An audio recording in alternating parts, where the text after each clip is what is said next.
Well, hello everyone, and welcome again to Hands Across the Water, another Monday show. Lots to talk about today with the football, but we've got a special guest on as well. This is Stuart Hay, a good friend of ours. What's it like coming on the pod? Then, a bit nervous, or are you happy enough? No, it's brilliant. It's superb. As I was saying to you off air, I was like, it was good to meet you a couple of months back over in the Leiden and kind of just get that community kind of going with the two and get that relationship. It's always good to be involved in things like over in Northern Ireland and stuff like that. We're trying to build as much of a community as we can with Ulster Bears. So more than happy to be here. It's an honour. Thanks very much. You're more than welcome, buddy. And Baz as well, mate. You're with us again. How are you keeping? Yes, I'm all good, William. A tiresome weekend of watching football with Rangers again, but sure. hope, hopefully we'll get through this all right. Oh, Yeah, we'll do. We'll do it. We'll pull the bandage off of the Motherwell game, but we'll do that later on the show. We'll start off talking about you, Stuart. But first of all, we're sponsored. The show's sponsored by Bars for Bears FC. They also have a Facebook page, which is pretty massive. If you aren't already on it, get on it. No matter where you are in the world, if you post in, you're looking a place to watch the Rangers, you will find it. Someone always finds you a bar somewhere, no matter where you are in the world, on that page. And also, they have a football club. And surely, I think you've actually played sometimes with a football club. They do charity stuff and all. They really good job they do. I'll say played loosely because I'm absolutely terrible. Aye, twice for my sins. I've been called up twice with Susie to play for Bars for Bears. It's brilliant. It's absolutely superb what they do. Like they give a lot of money back to charity, and it's just great days. The games that I've played with them. I mean, you're playing in teams with like Paul and Henry. Listen, you've never. Can I swear in here, by the way? Oh, go work away. Yeah. You've never shot yourself as much until you get Colin Hendry screaming at you because you've misplaced a pass. I'll tell you that right now. But aye, it's been great. The games I've played with Bars for Bears doing the charity with Susie and John Ogilvie. It's been brilliant. It's been a fantastic time, fantastic days. I think I've been on the losing side twice, but that says more about them than it does about me because I'm absolutely fantastic. So It's not never your fault, mate. You're a bit like some of these Rangers players at the minute. I mean, listen, I don't know what the problem is. No, I mean, I could only score as many goals as I could. No, I mean, it's up to the rest of me win the games. But no, it was great. No, I really enjoyed it, and I'll probably be doing more in the future with Susie and John. Well, I've knee issues, so if Barry, you'll have to do the honours there, mate. If you're ever picked for one of those matches, you'll have to dust the boots down. Good luck with that one. I'll leave it to Stuart. Listen, I think the amount of stir I had to blow off the boots before I put them on, honestly, though, I had to dig them for the loft. Don't know. Well, that's what the sponsor done, and say we're very happy that Susie came to us and offered a sponsor. We're honoured by that for her to pick our show to do that, which is class. But surely, mate, everyone who's been watching and bussing for you to come on, mate, a lot of boys from here, especially, mate, it's good to have the likes of you on and willing to come on the likes of our show, mate. We're really happy you're here. So we want to hear a wee bit about yourself, mate, and your sort of Rangers story as well. Obviously now you're quite famous in the Rangers world, mate, comedian and stuff. Doing when you say work, that, great sketches, and we all enjoy them, mate. We do. But so I want to hear just a wee bit of your Rangers story first, mate. Obviously, like us all, you have your own, mate. Just how did you get into the Rangers family then originally? Oh, just same as everybody else, family, innit? I mean, just you're born into it. You don't pick and choose it. You're born into it. It's as simple as that. So, entire life just Rangers. That's all it's been. Same as every other Rangers fan out there. Just followed my team. I started. I've always been a creative kind of person. I've always kind of. I'm a musician. I've been a musician since I was about 12, 13, and I always wanted to kind of play in bands and stuff. And I started getting a wee bit creative in writing, kind of writing comedy and writing films and TV and stuff like that. And I got a wee break with the BBC in 2017 to write sketches for them. And there was a show. So I don't know if you've got it in Northern Ireland, but there was a show every year in Hogmanay in New Year's Eve over in Scotland called Only an Excuse.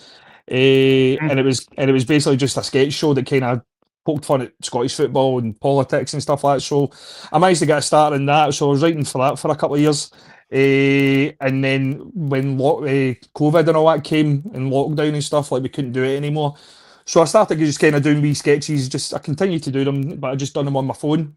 Continue to do them on my phone, put them on Facebook, and just see if anything kind of came for it. Funny enough, it did. It kind of just went from one strength to another, and so I just continued to keep on doing that. And then about mid 2022, there was a theatre show in Glasgow called Rally Round the Rangers, and you know the boy Grado, the big wrestler boy. Yeah. Aye, so he was in it. Him and a boy called Stephen Purden, who's actually in my new show. He's a well-known actor over here that does a lot of Scottish television. They were in it, and they couldn't do it that year, and they got a hold of me. I didn't even know they knew who I was. They got a hold of me and says, "Do you want to do it?" And I didn't know what they were talking about. I was like, "What the fuck's this?" And they went, "It's a Rangers thing. We can't do it. Do you want to do it?" And I went, "Fuck it, aye, on you go." I don't think I'd ever even been in it. I mean, who goes to the theatre? You know what I mean? Like, who does that?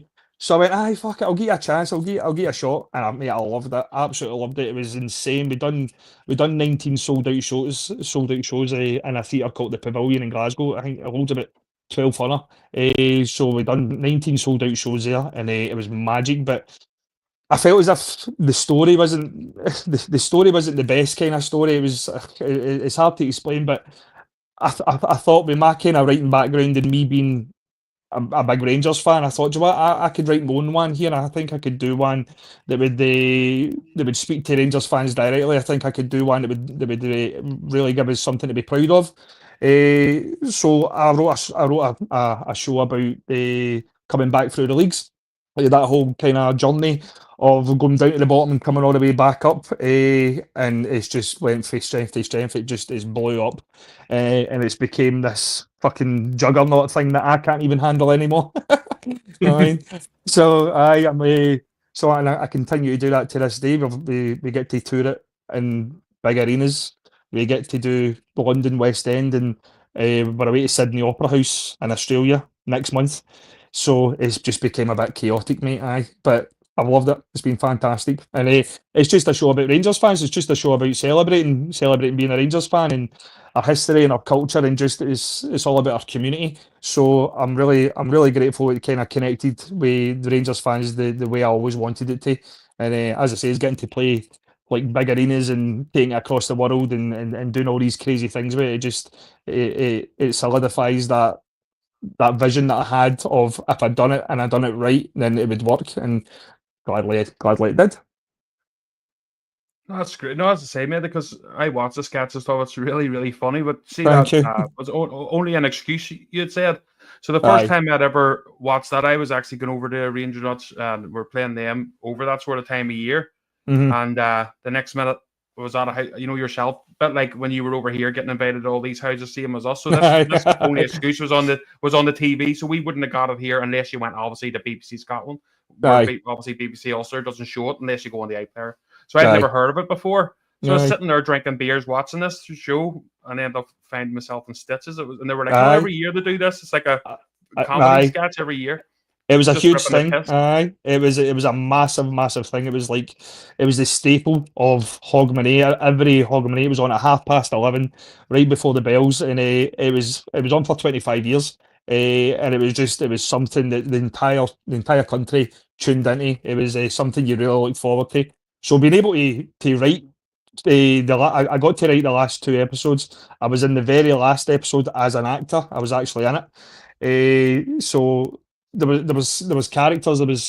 There was sketches with characters in it that I'd grown up with, and then I was actually in them, looking at them, watching it. It was mental. It was a surreal moment, and definitely one of the highlights of my career. But I often forget about it. That's how hectic things get.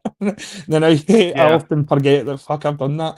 But I'm extremely grateful for it, and I've been kind of I don't know, just I'm still kind of I've still got ties with the BBC and things like that to kind of maybe do like the next generation of that type of show.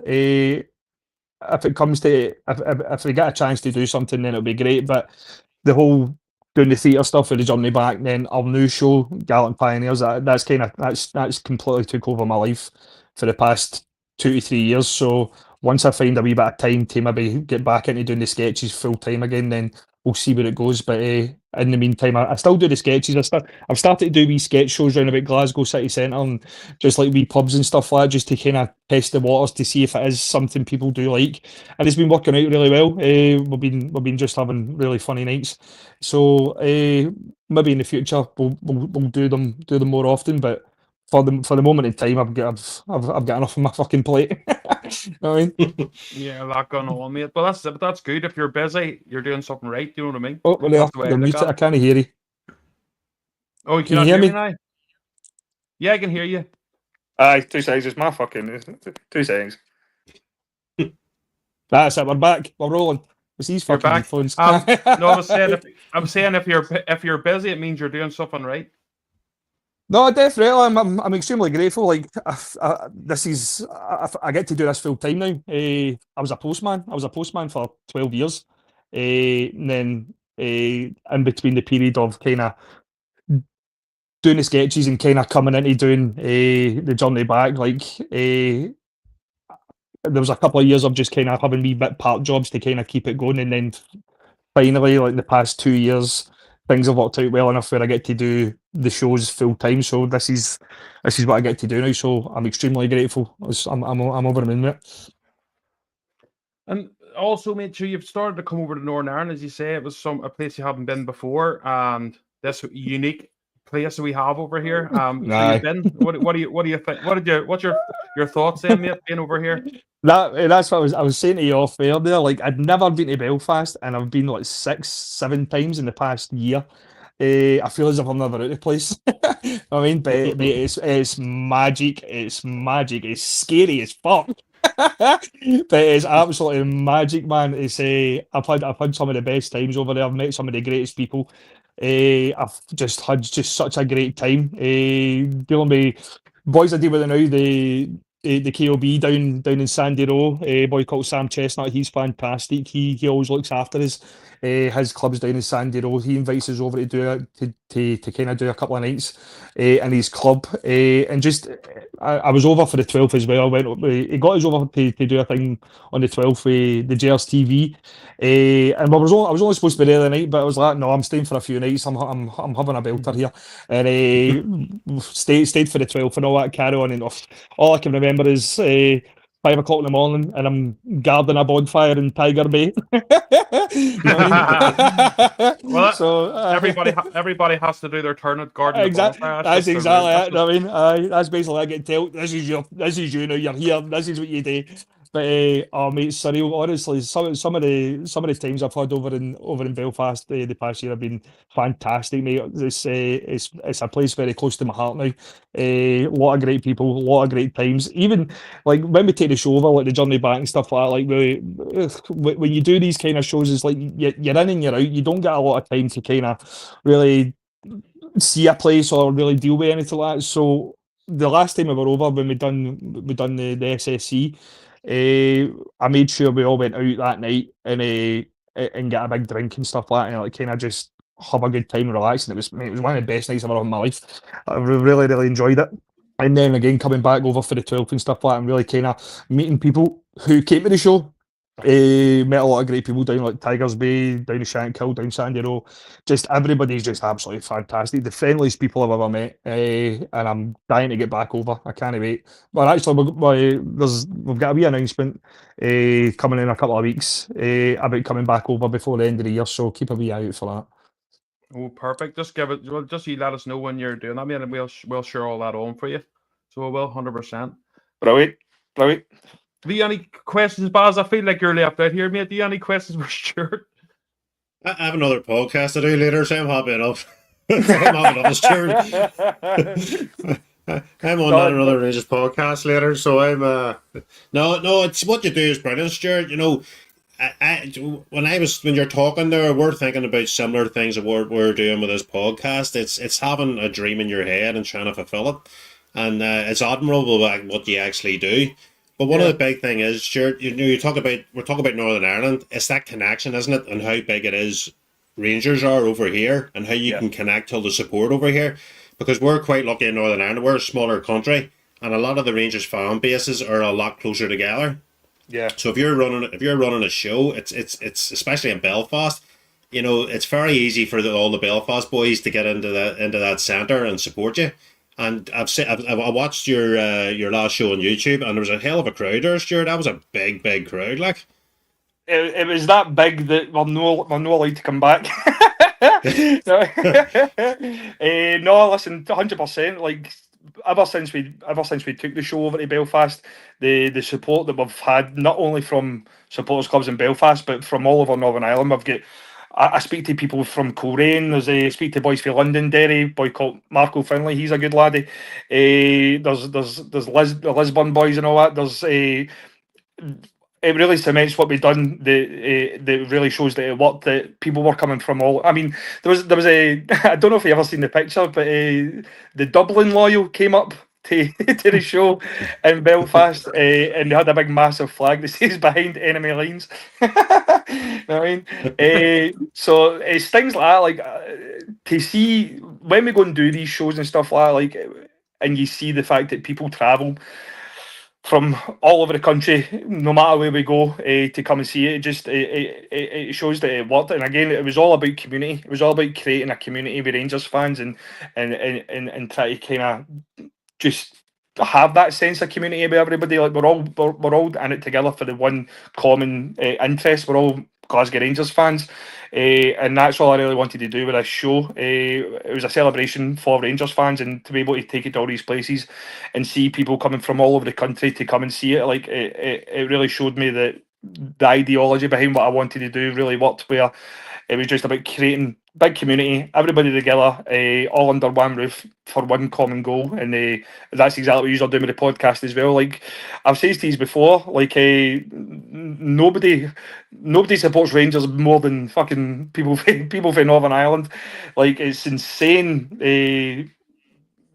Everything you go through to just get to a game. I mean, mate, I stay 15 minutes away from Ibrox Stadium, and there's days I can't be arsed going, but guys for over Northern Ireland, you're up at 2 o'clock, 3 o'clock, 4 o'clock in the morning, and you're doing 18-hour days to come and see us draw one each from Motherwell. You know what I mean? So it's he's an absolute special support, and I'll gladly say he's probably the biggest Rangers support in the world.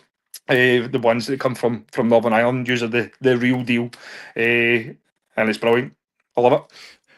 And Stuart, that's why I was mentioning about you coming over to here, because it's always the Northern Ireland fans going to Scotland. So it's good to see something. It's good to see something that's Rangers orientated. And I know the youth teams and all come over, but it's something that the fans can celebrate in one go. And you bringing that show till Northern Ireland actually is a huge thing for the fans over here, just to enjoy that moment in their own country. Baz, that was actually literally my exact thoughts when we went over to Belfast for the first time last year, and the exact reason was because of that. I was sick of thinking to myself that if you're a Rangers fan, and this wasn't not even just for Northern Ireland, but for the world over, and this is one of the reasons why we're going to Australia as well. Like, if you're a Rangers fan, you shouldn't just have to come from Glasgow or the surrounding areas to enjoy anything that's Rangers based. Like, you just have to come and travel here. It should never always be that way. Rangers or anything Rangers should give back and be able to come to you. And that was one of the big things I wanted to do, was like bring something to you guys for once, instead of you having to come to us. Yeah. So, and that's still to this day exactly what we do. So we're about to get on a fucking 22-hour flight to go and sing Penny Arcade and the Sydney Opera House. You know what I mean? So it's that's exactly, you've hit the nail on the head with that one. It shouldn't be that way.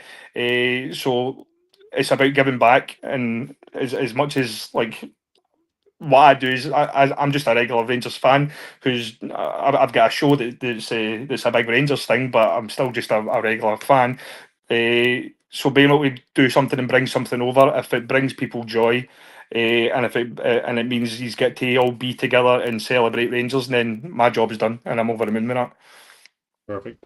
Brilliant.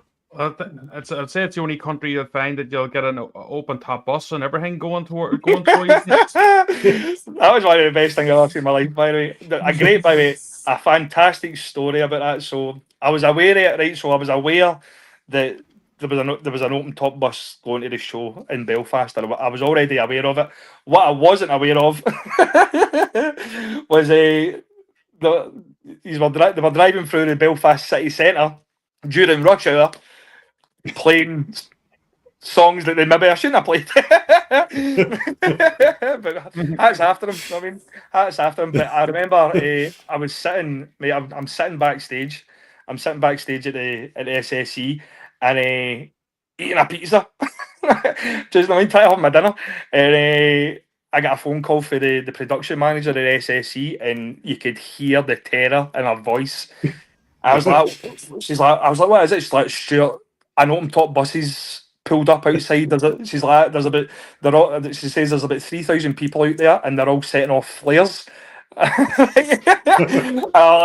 was like, what do you want me to do about that? Right. So it was a feel. She's like, they can't bring flares in. It was like, if somebody sets off a flare in here, we're going to have to cancel the show.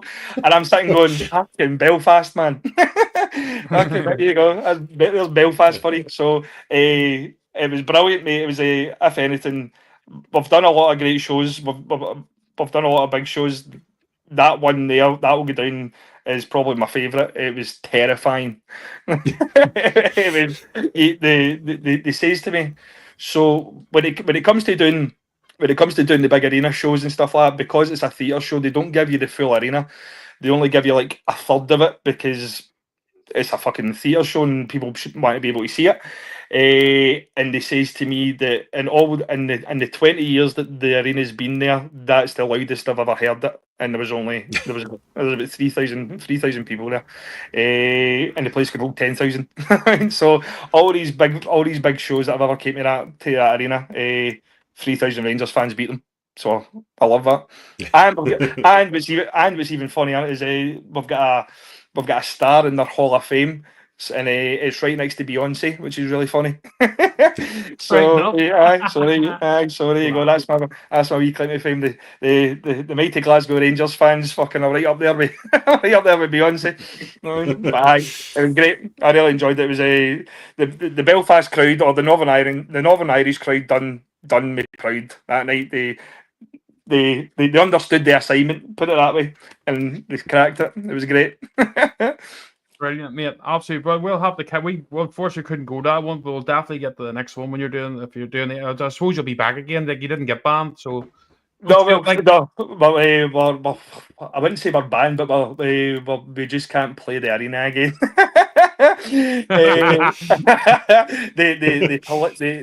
Listen, the people who run the arena, they were fantastic. They were absolutely fantastic people. They were brilliant. Absolutely, from start to finish, they were superb. They knew they were getting themselves in for. They knew everything about it. But when we tried to book another show for the next year, and they politely declined. Oh, there you go. So there you go. But we're back. We're coming up to Londonderry. We're coming up to Londonderry. Is it the 20th of March? 20th of March next year. We're coming up to Londonderry with the journey back. But then we've also got a new show called Gallant Pioneers, all about the boys that started Rangers Football Club. A story all about the 4 boys that started it. We're coming over to Belfast in June. I think it's June next year. We're over there for a weekend at the Mac. So keep an eye out for that. Tickets will be on sale for that one soon. We had pre-sale tickets for that. They're all sold out. General sale for that will be in the next couple of weeks. And we can cause another fucking riot. Jeff Morrison says Windsor Park next year. Listen, I'd love it. I'd absolutely love it. Listen, if they would have us, we'd do it in a heartbeat. In a heartbeat, man. Honestly. But one thing I've learned about doing because people talk about doing Ibrox and stuff like that. Like, we have the means to do things like that. Like, we can, if we really wanted to, we can put a stadium show on if he wanted to, but the money it costs to put the show on is insane. It's a disgusting number, and just luckily we get away with it. Luckily, just it's became that popular that we can pull these things off. So it's not out of the question if there was an opportunity to do somewhere like Windsor Park, we would definitely look into it. But as of now, I don't want a heart attack. I mean, we'll rip off the bandage here. We'll start off. We'll talk about Barry Oliver Antman as another player coming in. Looks like a good stats. I think you've got some of the stats there, Baz. But here we need all the help we can get. So it's good to see someone else coming in. Aye. Yeah. Let me see. I think we've paid about 4 million for him. I think with add-ons and stuff. I think that's a rumored fee that's come out. He's had 32 appearances, 2,567 minutes played. He has a 122 minutes per goal contribution. That's actually quite high. 79% pass accuracy. 0.74 key passes per 90. 69 or 62% successive dribbles and 3.23 progressive runs per 90. So I think those stats are pretty high for Oliver Antman. He's got a very good reputation where he's been playing. So I'm really excited about this one because it's been pretty evident over the last few games we've been very, very, very weak on the right wing. So bringing Antman in, I think that's really going to give us that other dimension because when we're watching previous games, we keep trying to play the ball down the left-hand side and there's nothing really coming down the right. So I'm hoping, fingers crossed, that Antman brings that to the table. But as we all know, Ibrox is a pressure cooker and not every player handles it. So we'll reserve judgment until we see him on the pitch, Stuart. What do you think? Less than 100%. I think for me, with the new manager and coming into the new season, like a lot of Rangers fans, I wasn't overly sold on Martin being the manager. Of course, I'll back him 100%. And then the signings that was coming in, I was looking for that one kind of marquee signing, and I heard about the rumours of Ant-Man. I was like, if we get him, I feel as if I'm maybe cooking the gas here. We're kind of just really properly moving forward. So I'm over the moon that it's over the line. But exactly what Bazzy's saying there, I will reserve judgment until I see him play because this is what happens. Players, they look good on paper and they look as if they're going to be great, but then they come to Ibrox and it is that pressure cooker, it is that 50,000. There's not a club like it. The pressure to play for Rangers and perform to the high standard every single game, a lot of players can't do it. I mean, Robin Proper, perfect example. I mean, he was the captain of, was it FC20? I mean, high caliber player, came over here, couldn't handle it. So there's all these type of players that come over here and you think they're going to be great on paper and then it comes to it and their arse collapses. So, and especially after the weekend there, I'm still deflated. I think I said at the start of this season, I'm not going to have any expectations. I'm just going to, for the first time, I'm just going to sit back and whatever's going to be is going to be, because I've had my heart broke too many times, far too quick and far too soon. I'll just see how it goes with him. But I'm over the moon that one's over the line. I think it's a promising one.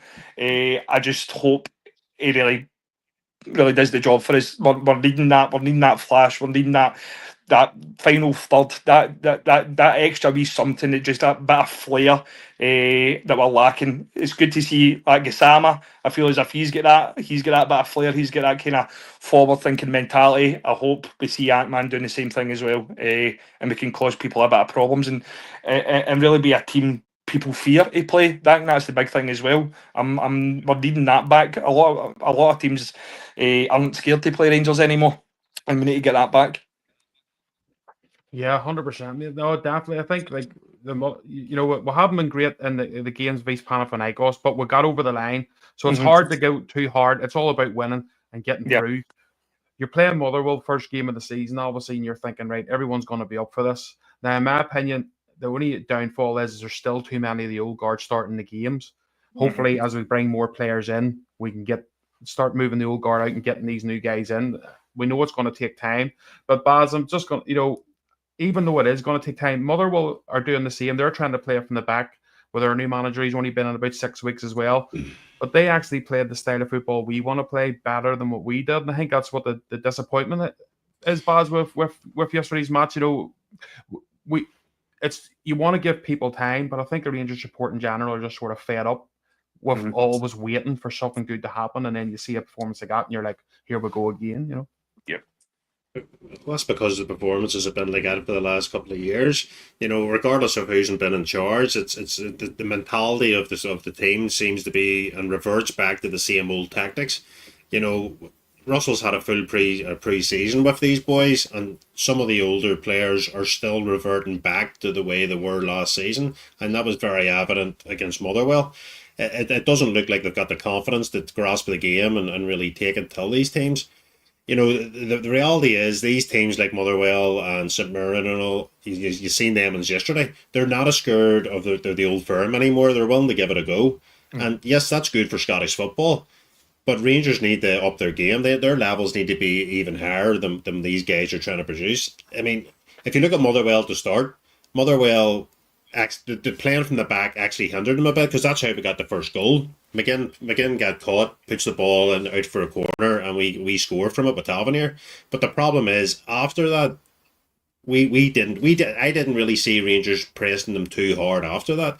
It felt like they got a 1-0 start, and that they seemed happy enough with that. They didn't really seem to really want to push the game too hard. Yeah, I don't know what do you think about that, Stuart, as well, mate. Like Russell Martin has come out and he was unhappy. And listen, it's good to see. It's good to see someone calling these players out because here they've got a lot of managers in the past to sack. Do you know what I mean? But 100%, at the end of the day, he's picking the players, Stuart. So So if he's going to come out with big, like he did after the game, he's gonna, everyone's going to be looking at Tuesday night here, with a game coming up tomorrow and going right. Well, it's already coming out with that, but if you're going to keep playing these players, it's actually on you. Like that's exactly it. Like exactly what Baz said there. Like I'm under that umbrella of Rangers fans where I'm sick of waiting. I'm sick of hearing the same shit every single season. So it's very good to see Russell Martin sitting throwing the toys at the pram at the end of the game. But unless something changes, then it means absolutely nothing. I mean, we've seen the same time with Clement as well, where he's trying to he talks a big game when the team's done bad, and we're needing that ass kicking. We're needing these players to really pick up. And exactly what you said there at the start of that question, that topic there. Like there is too many older players there. This is their third or fourth season maybe doing this, and it's the same old shite. It's the same old story. Have they learnt nothing? There's no intensity. Exactly what Baz said there as well. As soon as it went 1-0, it just completely dropped, and we invited Motherwell to play a game, and it's just deja vu all over again. So that's what I was saying about. I'm trying to reserve my judgment now. I think I'm just the tank's running empty with me with it.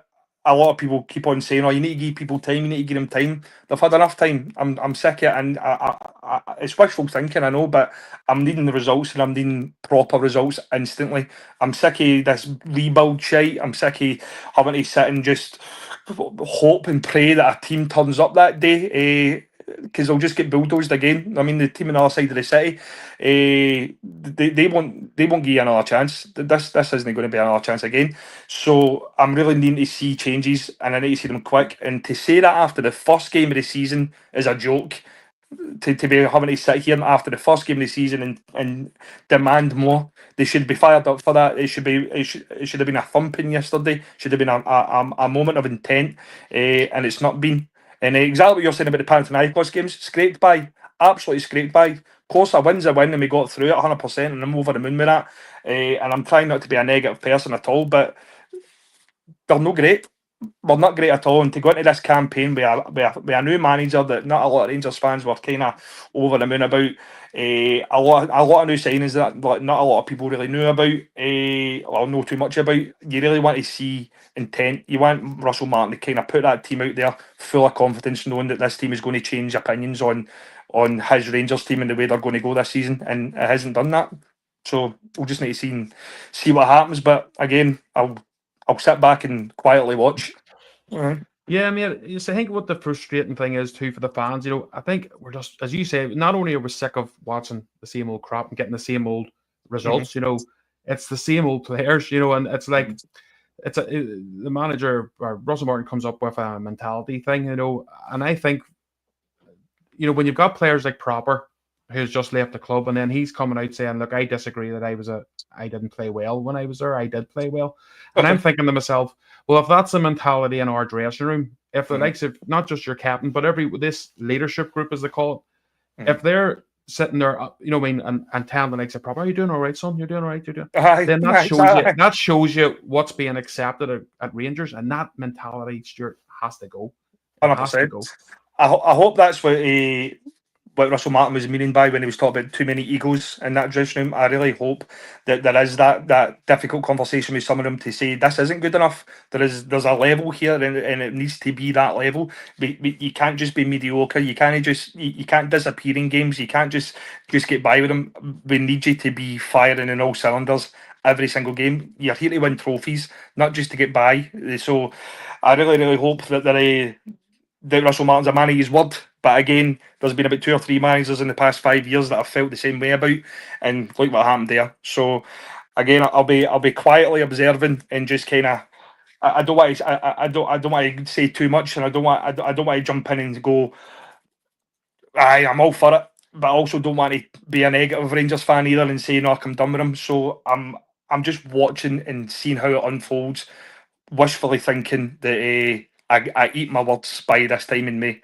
By May. I really hope I'm eating my words about my thoughts and feelings towards this team. Yeah, 100%. I mean, it's the way I look at it is too, Stuart. It's like, there's things there that I think we could sort out as of now. You've got the likes of Aarons, who was brought in to play right back, who's a Premier League player, brought up to play right back. He's playing him in the left back position. Now, we've seen it from Panathinaikos twice. We've seen it Motherwell.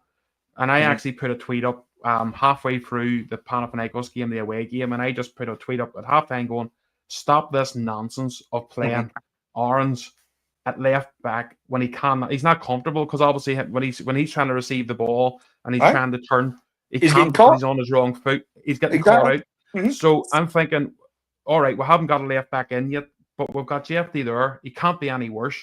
So in my opinion, play Aarons at the right back position that he was brought in for. Play Yefty, and yes, you want to replace him, but it couldn't be any worse playing Yefty, in my opinion, than what's going on at the minute there in that position. Oh, listen, 100%. I don't know if you've seen the squad depth, by the way. We've got about 35 players. We've got a big, massive squad. So you try to tell me there's nobody we can play in that side? It's problems like that. It's the whole defensive thing as well. Still, it's been something that's been an issue for us for the past 2 or 3 seasons, but we still aren't looking at it. We're still very slack at the back. I like Jack Butland. I think Jack Butland's a good goalkeeper. He makes an ass of himself quite a lot, but I still think he's a quality goalkeeper. But he's prone to mistakes. And what was it? We've had 51 shots against us in 3 games. You know what I mean? Something like that. It's 51. It's in that number.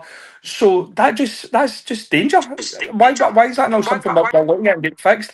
I understand we're needing attacking power. We're buying these wingers and buying these forward men, but give me a strong defence. Give me something that I know for a fact that nobody's going to break that door down. I'm needing that. Give me confidence that the fact that if we score 1, they're not going to score 2. That's what I'm looking for here, and it's not being delivered. Players being played out the wrong position. Players that don't even know the position they're even fucking playing, i.e. Kieran Dowell. It doesn't strike me with confidence. That entire first third of your team, and that's something that really needs to be looked at. And whatever's going on in training, with Aaron's playing on the left hand side, is he amazing in training? Is Kieran Dowell amazing in training? Then it comes to a match day and he's fucking terrible. I don't know, but again, this is just it's a regular day at Rangers Football Club, isn't it? 100%, mate. I was trying to get Baz in there, but it's still. I think it's echoing when I bring him on. So I think he has to put his wee Bluetooth earphones on again. Otherwise, we're just. I don't know if you can hear the feedback. No. I can. It's really bad on my side here. So I'll get you on 2 seconds again, Baz. Sorry, just Because I don't know what we have feedback's working out. So yeah, mate, as I say, it's just. I think it's just the booing and stuff, and I know people don't like booing, and there's a bit of a disagreement between you never boo your team and stuff, but I think it just comes back again to the whole being fed up situation, Fed up. But Fed up. I think but what's more annoying, Stuart, and we understand, there's some players maybe are lacking in some positions and stuff, but when the manager's coming out and saying some people aren't running when he's asking them to run, I think that's more annoying for the support, isn't it? Like we've had poor players in the past, the likes of Sibo and stuff, maybe. Was it, but fans still took to him because they're like, all right, he's not great, but he tries his wee heart out every time he gets a chance. Exactly, he gave it his all. This might be the supporter in me talking, but is walking out that stadium to 50,000, is that not enough to really cement in? Right, I need to try here. I want to walk off this pitch, making them happy. If that's not what you want to do, if that's not enough to fire you up to play a good game of football, then you shouldn't be a footballer, especially for Rangers Football Club. So it's about that for me. If there's what Russell Martin said, if there's players in that dressing room that haven't got the mentality to be here, then get them out the door right now. There's no space, there's no time for them. And we don't want them. And nobody wants to sit in the stand and boo. Nobody wants to sit in the stand and feel frustrated with their team every 5 minutes. We want to be confident. We want to sit and be enjoy. We pay a lot of money to go and see this. Send us home happy. That's all we're asking. Play. Do what you're paid to do. Play football and play it well. That's it. Yeah, that's it. Not too much to ask, Baz. That's what I was saying to Stuart there. There's players in the past who we know, like there's Fashion Sakala's another one. All right, he was frustrating at times, but he pulls out the bag every now and again. He busted his balls every time. But when you're sitting there, Baz, in the away support, as Stuart says, there's boys coming from here, there's boys coming from England, there's boys traveling from Inverness, all to go to watch that match, and you're sitting going, where the fuck's the effort here? There's individuals not putting it in, Baz, and it's not good enough. Well, it was quite clear when Motherwell got the equaliser when they were coming down our right side, down their left side. Tavernier and Dowell both were all over the place. Tavernier tried in a half attempt to try and get the ball, but Dowell basically put the brakes on, and he had no interest in getting into that box to stop anything. And Stuart, everyone knows that when they watch our podcast, I am not a fan of Kieran Dowell. He shouldn't be at the club. I'm not a big fan whatsoever. And see, when I see things like that, it justifies my position on what I'm saying about him. He's not at the level required to play for Rangers Football Club. 100%. I think your thoughts echo majority the Rangers support. Like, we're not blind. We're watching this. It's not a one-off. It's a consistent lack of ability to play the position he's playing in and play at the levels we're needing to play in. Tavernier as well, as much as Tavernier's been here for a long time and he's contributed to a lot of goals, if you ever watch him lose a ball, his tracking back is atrocious. He's nowhere to be seen. As soon as he loses that ball, it's not his problem anymore. He'll walk back. He walks back to his position. It's somebody else's issue. And 9 times out of 10, we lose a goal, and it all comes from Tav losing a ball halfway up the pitch and doesn't track back. There's holes in that team that should be filled long before this season kicked off, and we should be sitting here in the first game of the season being this. But that's what the team's done is. And you know what's quite incredible? Those two players in question form part of the 4 of the leadership group. I mean, how does that inspire anybody else around the pitch to work hard, to track back? It's mind-boggling. I'm not going against Russell so early. I'm not doing that whatsoever. But I would question his judgment in putting those two particular ones in a leadership group. I know Tavernier's the captain. I get that. But Kieran Dowell in a leadership group, John Suter has been playing awful. Jack Butland made a massive mistake against Motherwell and just about got away with it. He did. What he done was, there was signs of last season. Remember when he went to get the ball and he didn't catch it. We were very lucky, but didn't concede a goal there. He parries the ball quite a lot. He drops the ball quite a lot. But I was saying, well, you were off for a couple of minutes there. That was one of the things I was saying. Like, I think he's a good goalkeeper, but he makes a ridiculous amount of mistakes. But the full thing is, he shouldn't be in a position to make those mistakes. The defence lets him down constantly, but he's having to make these saves and he's not pulling them off great. It's just basic defending 101. Don't let the goalkeeper is your last line of defence, and we shouldn't be having to use him as often as we do. And this is where the mistakes come into play. So exactly, your suitors. I don't know about John Suter either. Like, he's hot and he's cold. If anything, like there's a couple of players that left in the last couple of seasons that I would have kept on. Philippe Palanda, Nikola Katic. I would have kept those boys on. Those boys were actual defenders who could defend. I mean, Katic is in Schalke now. Right, he just scored in his debut. I mean, he's still that. Philippe Palanda, I don't know what he's doing, but he was. I mean, we got him back last season for a fart's end, then just get rid of him. I mean, there's something no right with getting rid of these players that actually were doing a job for Rangers to be left out of the team and to be sold for us to rely on John Suter and Yefty and fucking Kieran Dowell. It's boggling. I think that's a good Kieran point. Dowell gives me nightmares every night. You must be. He's unmuted, boys. Oh, he must have. Or Stuart mustn't be able to hear us again. What I was going to say there, Baz. The rebuild, as not enough Rangers podcast is saying there, Scotty. He's saying if the rebuild for the future, the first thing Martin should have done was appoint a new captain. Now, to be fair, I think a lot of the support were actually waiting on that one to see. Like, let's see real change from the start. Go make that big decision. Set your stall out, and I know it's.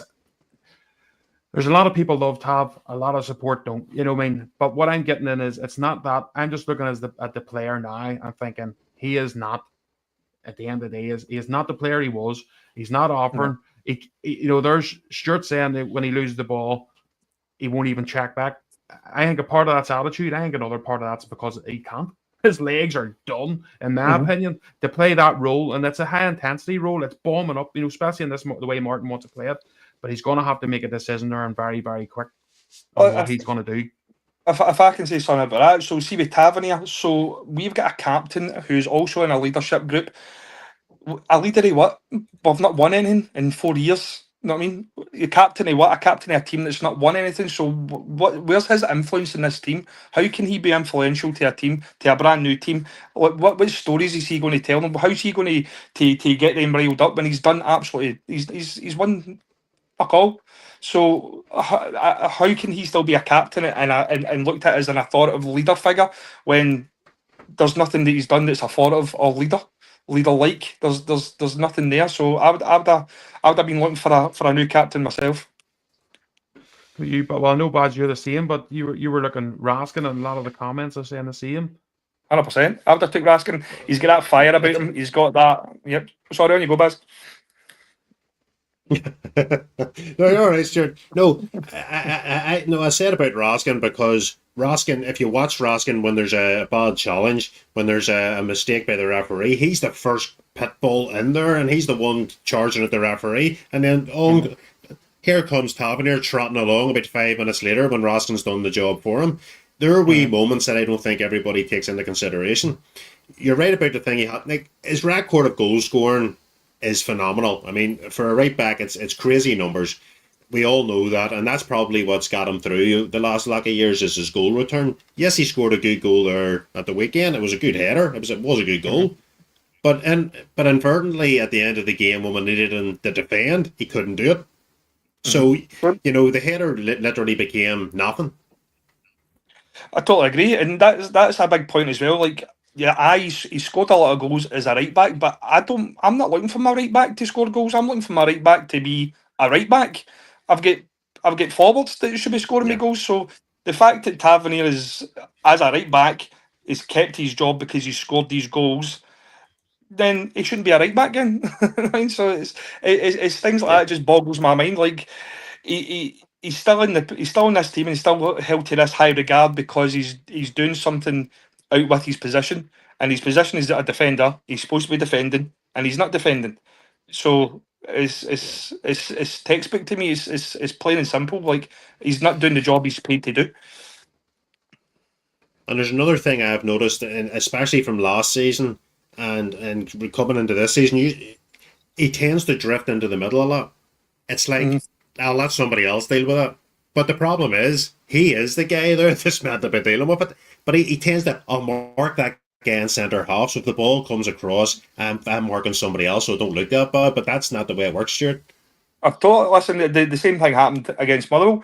Same old story again. Like he drifted up the park, drifted into the middle, lost the ball, and then it was just up to somebody else to clean up his mess. And it just goes unnoticed and unspoken about. I've noticed that a million times. I know a lot of other people have as well, and I don't know why it's not spoke about more often. He loses the ball 90% of the times we lose the ball is through a Tavernier. Tavernier trying to push up the park, and that's it. Yeah, just another thing I want to comment, guys. Obviously we've seen every time we seem to get forward, the ball gets passed back. We pass it along and we go back. And for me, there's players at our club at the minute who have done this for years, done this for seasons on end, that they won't take responsibility. So there was a couple of times Gassaman was through. There was or Gassama, sorry, was through. There was other. Now, don't get me wrong, the person on the ball, like say Diamandi, could have patted it. Was the harder ball to play, but it was the better ball to play because it could have opened Motherwell up. But they look and they go, no, do you know what? If I pass this wrong or take that chance and be brave, I'll be the one getting in the shit. So what I'll do is I'll turn around. Who's available? Suitor. Or there's, there's someone else. There's tabs. I'll pass to them. People, when you're at Rangers Football Club, you're there to make a difference. Mm-hmm. And these guys coming in next Asgard, Antman, hopefully, the young fella come up from Spurs. I'm hoping when they come up, guys, they're braver than these guys that we have at the minute because they won't take the chance. It's like a default setting, isn't it? Mm-hmm. Sure, it's just revolt the type. It's like, where do we go? Fuck it, back to Suitor, and it gets you nowhere. 100%. Like this whole thing to play for a team like Rangers Football Club and to play at high levels in Europe, like you need to be brave on the ball. You need to be moving forward. It is a default setting where they lack that confidence in themselves, and it might be the crowd, it might be the pressure and the expectation of them. But see, if they don't have that, then they don't belong in this club. It's just as plain and simple as that. Another point that's doing my head in is the whole passing out for the keeper. How many times has that got us into bother? It happened. It happened against Motherwell where Butland plays it out to Tav. Tav doesn't have a clue what to do with it, and they're scrambling about, and they need to, it ends up just they boot it away, and then that same lost the ball. This whole play, Clement used to do it as well. This whole playing out for the back, it's never done us any good. I've never seen us actually score for it. I've never seen us actually move up the park for it. It continuously just gets us into fucking issues and problems. So there's problems like that with me as well. I can't be arsed with. Yeah, what about yourself, Bads, with that as well, mate? As I'm saying, there's just guys they're just not taking responsibility. They're just turning around and going. It's like, do you ever get I can't remember the game you used to have. Remember, like the timer would have went down the ball with your mates, and you'd have thrown it here, thrown it there, and whoever was stuck with it at the end. That seems to be the way we play. It's like, I don't want that. You take it. Nobody wants to go and take. And I would rather a player try to do that, and even if it doesn't make it or if it goes out, at least you go, you know what, for fucks. At least he tried something there to get something moving, rather than this back. Mm-hmm. They need to be brave. The manager needs to be brave and sort it out very quickly. If we see that starting 11 starting tomorrow night, like, I don't know about you two, but I'll be near sick. There needs to be a change. It has to happen. If you make that change where you put Yefty at left back, you put Orange at right back, you take Dowell off completely and don't even start him. Don't even have him anywhere near the squad, and put on Curtis on the right, who'll fight for that badge and run his heart out the rest of the night.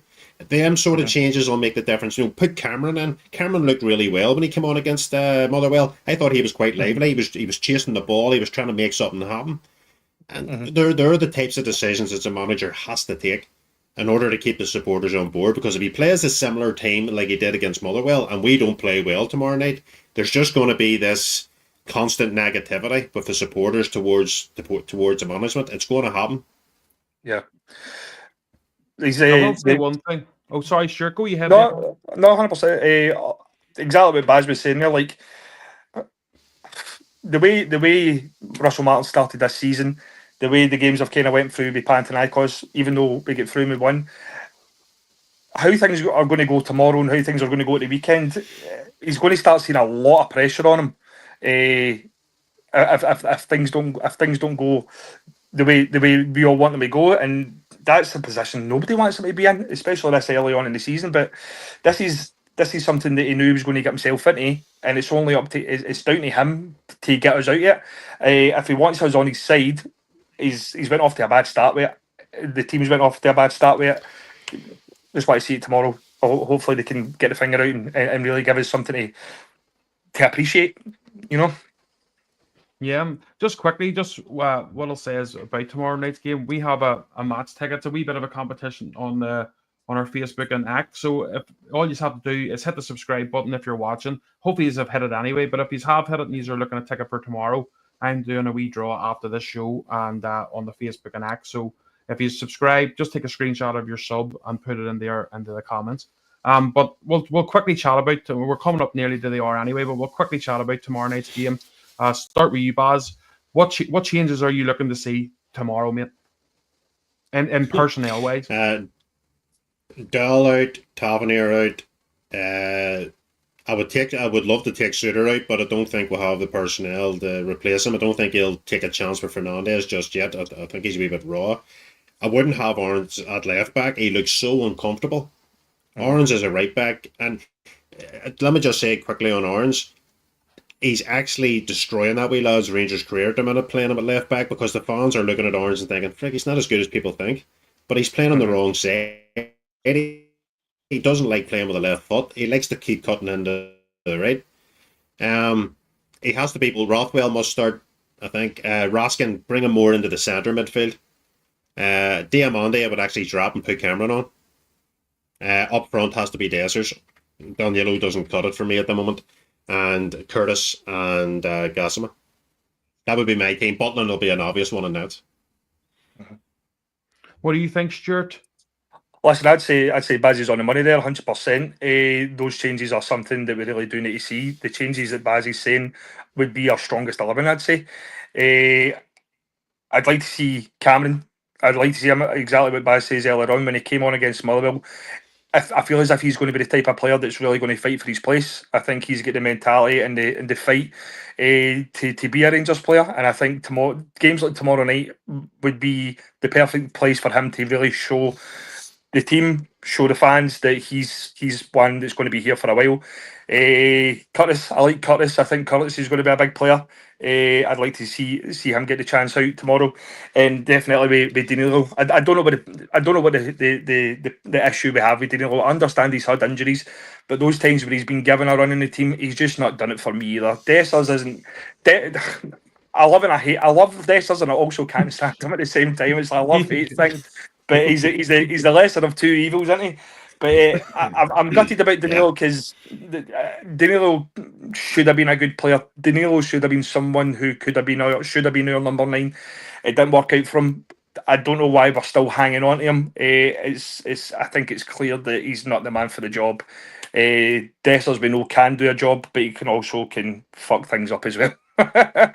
So that's where we're at with it as well. So no, exactly what Bazzy's saying. The changes in the defence, the changes in the midfield. But I'd like to see Cameron get a run out tomorrow. I think if he gets a chance, he might be that shining star tomorrow that really kind of just drags that game. Him and Raskin kind of just really taking away the scuff of the neck and moving forward with it. I think that'd be the team. Yeah. Well, my thoughts similar to what you guys are saying. Yeah, I don't care if he thinks Yefty isn't the greatest and he wants a replacement there. That's fine. See, for now, play him at left back. He will balance the team far better than Orange getting the ball on his wrong foot and trying to turn, and then Suter's on the wrong foot. You have 2 players on that side on the wrong foot. It doesn't help. You've got your right back situation. Just play Orange at right back. You brought him in from the Premier League. He's a solid player. And as boss says, his career at the minute, a lot of the older birds will just be like, "Jay." That's what they'll say. You know the crack. He needs to be moved in his right position. Let's see him there. And we know he was brought up because he has a class act at that position. Simple as that. We need to make changes in the midfield as well, because I just don't think the Rothwell, Dio, and Raskin situation, maybe all 3, individually are probably our best. midfield players at the minute that we've seen, but together it's just not working. So he's going to have to make these tough decisions. But if he makes the tough decisions, guys, I think the same as most of the Rangers support, if you make these changes and things aren't going well, but you see sparks of something happening, people will go with it and they'll go, well, at least we'll see something different. But when you're watching 7-8 players from last season playing as crap as they have been all last season, then people just get fed up very quick, because we know what these guys give them. We've seen the amount of managers that has got the chop for that same reason, But guys, it's been absolutely a cracker. We're coming up to the hour here. Stuart, it's been absolutely fantastic having you on me. I hope you've enjoyed yourself. No, definitely. Thanks for having me. I've had a great time. Thank you very much. You're more than welcome. And just give a shout out again to all your socials and stuff and what you've got coming up, mate, just so people can go on and subscribe to it. And No worries. So at this moment in time, if there's any Australian listeners on, we're in the Sydney Opera House with the journey back in September. Actually, before that, we're playing the Kings in Glasgow next Saturday. Next Saturday, the 16th, we're playing the Kings in Glasgow. September the 12th, we're in the Sydney Opera House. And then next year we have a brand new show called Gallant Pioneers. We've got some fantastic cast in that, some household Scottish actor names that are in that. Plus we've got some great half-time entertainment with Keir Mitchell and Rebecca Auchinlecky. Oh, I can't get that right. Sorry. that's a mouthful. I know it's a mouthful. Tell me about it. So we've got them in next year as well. They're absolutely fantastic. Really looking forward to working alongside them. And if just you can search us on social medias. You can search us Facebook, Instagram, TikTok. That's the best place to get us. And come along, you'll love it. If you're a Rangers fan, sure thing, you'll love it.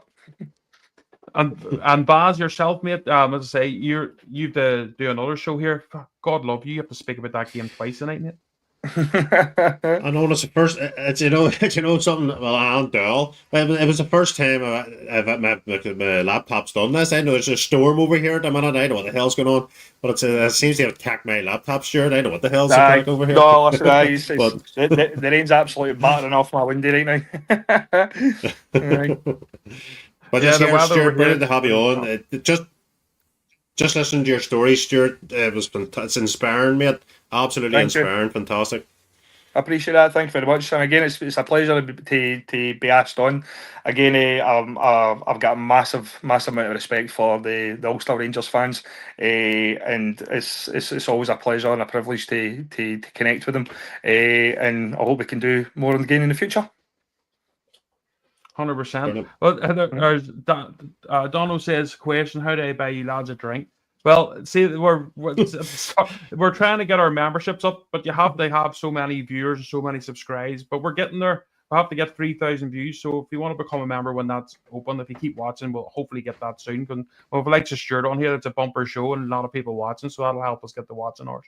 And hopefully you'll be able to do that. And then obviously, if you ever see Stuart in Loudon like I did, you'll be able to buy him a pint.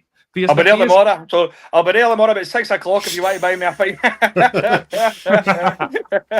But as I say, it's been absolutely amazing, Stuart. You're more than welcome anytime with us. You know that, mate, always. And you'll always be made more than welcome. Anytime you've showed someone, you just message me, and we'll share them on for you. And the next time you're coming up, when you're going to do a Londonderry show, we'll get you on before as well, mate, so we can plug it and stuff on here. And we'll get you going. So, Baz, enjoy yourself on Not Another Rangers podcast later, mate. I hope that goes well. I'll slag you in the comments if I think you're saying anything wrong. But thank you as well as our show sponsor, Bars for Birds FC. As I say, go on to their pages and like them, because Suzanne does an amazing job there, and it's a lot for charity. So thank you for joining us, guys, and we'll be back with you again on Monday.